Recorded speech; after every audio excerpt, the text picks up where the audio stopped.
Do you know what Ari told me? What? You know, Ari studied the Talmud and did it for like 12 hours a day when he was a young man. Yeah.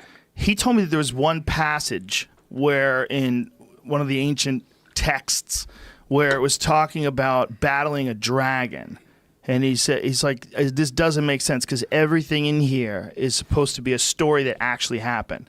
Like, what is this dragon? Oh, the dragon is a metaphor for masturbation. So when he tells you about it, and you know, he got the actual translation of the metaphor. Yeah. From a guy who's a scholar. What do you think about the anti-FAP movement? Anti-fat movement? FAP, F-A-P. Oh, no jerking off? Yeah. No FAP, not anti-FAP. Anti-FAP's a different movement. Well, there's good and bad. The good thing is sex will be way more pleasurable. The bad is it'll be way more desirable. So, like, to mitigate your sexual urges so you don't do stupid things and hang out with stupid people and have sex with people you don't really like but you think are hot because you're horny. Yeah. And they're willing.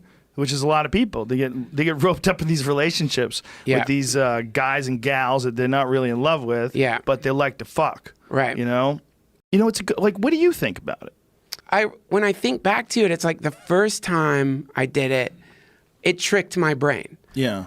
The second time or the third time I did it, it wasn't getting the same effect. Whereas when I have sex with a human, it's a completely different, it feels like it's a completely different series of chemicals that must be being released in my mind. Yeah, you're uniting with someone. You're bonding with someone. You certainly get that oxytocin from orgasming together. Yeah. That bonds people. So I've always thought, generally, like if I'm in a period in my life where I'm jerking off a lot, it's like usually like there's something imbalanced in there. Like I don't mean to apply like a sin to it at all. I'm just saying like personally, it feels a little dissipative when you're doing it a lot.